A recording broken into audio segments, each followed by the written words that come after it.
Alright. We're here to talk about Street Fighter Alpha Generations. It's weird little things, because you're like, you're just a weird little creature.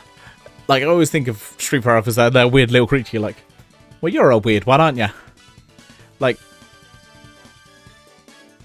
because this was, like, made for the West, and then came over to Japan later. Like, they got a release with The Legend of Chun-Li, which I guess was to be like, yeah, sorry.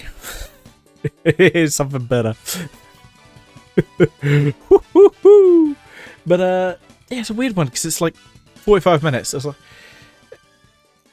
one of those, like, oh, it's kind of an extended OVA thing. But you're just like, but why?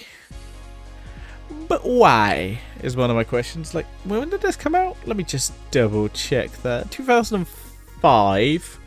This is like Street Fighter's way dead. Like, it's, you know, at this time, yeah, Street Fighter. I wonder if Street Fighter 6, 4. That's the one. 4 wouldn't have been in development around that time. So it's like, well, you're a weird little creature. Why do you exist? Like, I like this movie generally. Like, and also because it is short, so it's like, well, if I have any problems I have with it, it's just like, and it's over. Because it does have some problems.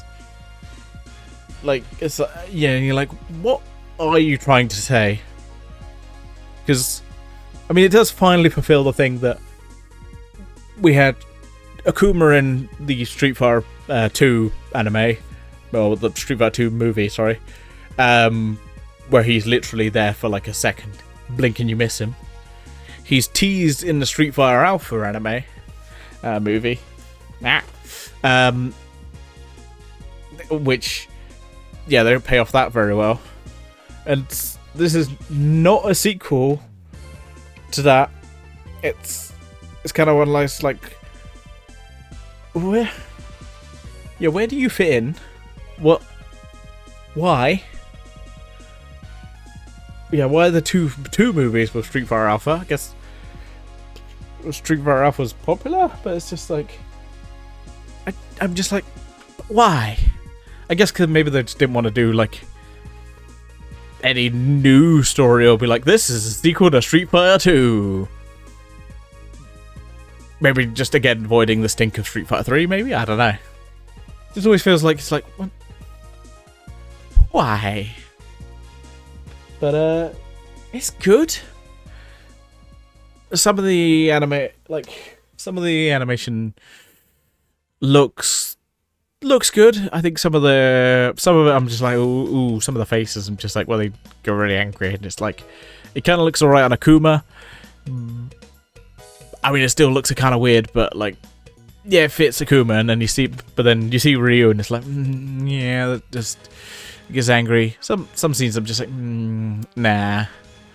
So this is basically the Street Fighter.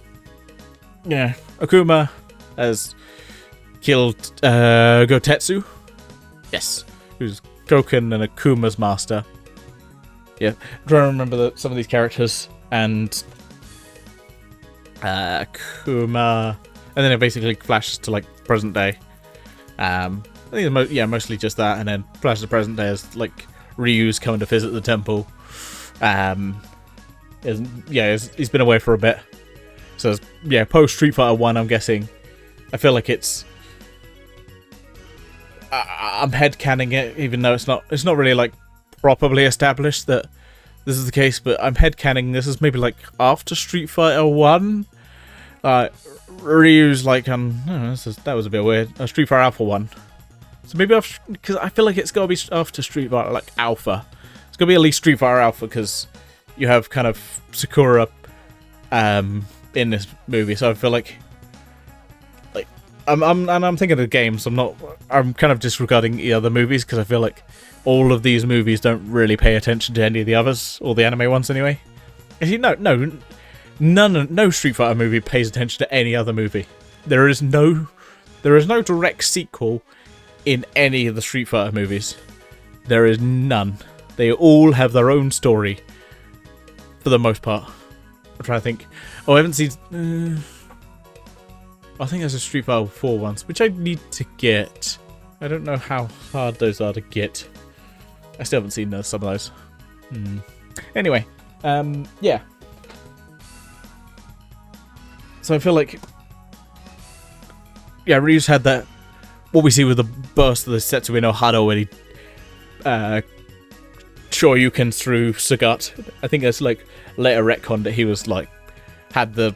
Yeah, the Dark Hado kind of take over for a bit. And that's why he went... Poof, straight through him. Yeah, and but I feel like it's in after... Because I don't think there's... They don't really establish much of why... Yeah, Sakura has seen Ryu and has been practicing. But I don't think... It's not like in the Street Fighter Alpha movie where you see Sakura, like, witnessing Akuma. And Akuma? Ryu. My brain. She's kind of... Has been running around trying to find him. So, maybe this is after Street Fighter Alpha 2. I'm not sure, because I feel like Street Fighter Alpha 3 is one of those weird ones. It's kind of one of those ones where it's like... It's kind of not canon in a way. If that makes sense. It's one of those ones where it's like that. Like a lot of these stories don't really quite fit. And if you talk about all the extended characters, yeah, some of them are like, you shouldn't be alive right now. Like you got Yun and Yang, and you're like, this doesn't make any sense. Why are Yun and Yang here? What the fuck? Like, the characters are supposed to be like kids? Yeah, I don't know. I'm getting distracted. Yeah, you have very few Street Fighter characters in this movie. I mean, it is short, so ignoring the fact that Goken's in here, who at this point, well, I guess, wasn't a playable Street Fighter character. Yeah, he's a character. And I think Gotetsu was also established. Was he? I feel like Gotetsu was established in this one. I don't know. No, probably not. So you have Goken, Gotetsu. Peripheral characters who weren't playable characters. The only playable characters you have in this are Ryu, Ken, Sakura, and Akuma. Basically, pretty much all your Shotos. All your Shotos. Oh, I've got nothing but Shotos. Yeah, but it is mostly focused on the kind of backstory. So yeah, Ryu, Ken, Goki, and Sakura return in a thrilling prequel to Street Fighter Alpha. So, I mean, that's just wrong. That doesn't make any sense. Because, no, that doesn't make any sense. Because, like, this, I mean, if they're talking about the movie, no, that doesn't make any sense. Because Sakura witnesses Ryu for the first time in that fucking movie. So, yeah, that's wrong. Unless they're talking about the games. And also, yeah, like Akuma is like, Ryu's not ready in like that movie as well. So he doesn't fight him. That's wrong. Yes, it's Ryu returning to his old temple. Sakura shows up as well. There's a kind of cool relationship of those two. Ryu's kind of getting visions of Akuma. There's like an old man master who's... We don't quite know who he is, but he seems to know this, like... Yeah, the Setsume no Hado style moves and everything. And you're like, who are you, old man? Like, who are you? Like, there's some theories. I mean, it could be Goken. It would make sense. But I feel like if he was, Ryu would recognize him, so I think I've already suggested a theory, and I've already thrown that theory out, because that would be silly. So maybe he's like Goken's brother or something? I don't know. It's a weird one. But yeah, it's like, yeah, this old man master and his niece? I forget what her relationship is with him. Or was it granddaughter? So I'm just going to double check this thing.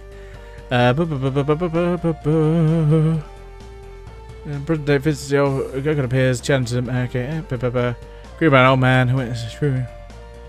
Granddaughter, okay. His granddaughter, Fuka. Fuka? I hardly know her. It's a dumb joke. Yeah. And of course, the old man is creepy as fuck. Because then Sakura shows up, and then Fuka and Sakura get a bath together, and then the creepy old man tries to creep on his granddaughter and Sakura, who Sakura's like a schoolgirl. Yeah, why do we have to have the creepy old man, Master? Why? Why is it such an archetype in Japanese stuff? Why? I feel like they're trying to establish a bit of a relationship with Fuka and Ryu, but then don't really do anything with it. And it's weirdly, like, I looked as there was like a factoid about this film, and I was like, Ken is in this film and never meets Ryu in this film. They have no scenes together, which just feels weird. Like, they don't even pay that off, because the Master basically tries to stop Ken from meeting with Ryu, so Ryu can fight Akuma alone. And he's just like, well, okay. But then you don't pay it off. You don't get to see Ken just... I don't know. It's one of those things... I know most other films have like a scene with Ken and Ryu, but just it feels weird to not have those two characters together as friends. I'm like... Dude, why? But yeah, basically, then Akuma. Skip round, and then yeah, Akuma fights Ryu, and it kind of unleashes the Satsui no Hado. And yes, kind of the end of the movie, because then yeah, Ken gets stopped from trying to fight the two, or trying to meet with Ryu, and they fight. And so there's some weird looking scenes in this. I'm just like, not a big fan of. They do a lot of kind of the effects are done like kind of CGI rather than I'm pretty sure the CGI rather than like animated by hand or hand drawn. That's what I mean. Which they don't look that bad. Sometimes in anime, like especially this era where it's like they're just starting to do this kind of stuff, and you're like, that does not look right. I don't like that. I don't like that one bit. But no. It looks good. Yeah, overall, I kind of like this movie. It kind of... I feel like it establishes a lot of lore, even though this lore is kind of in the games, but, you know, not everyone sees that lore or experiences it. And I kind of like it. And I feel like it's... This, I think, is a little bit of the basis of the film I'm going to talk about next, which is, once I pull out my copy here, Street Fighter Assassin's Fist. So I feel like this movie takes a lot from this movie. I feel like it definitely uses this as kind of a little bit of a jumping off point. They definitely have watched this film. I feel like, yeah, it's in the Street Fighter lore, but this kind of, cements that a lot of stuff. But yeah, I think next time we'll be talking about this. So, for now, I'm going to say, live long and prosper. And I'll see you next time for Street Fighter Assassin's Fist.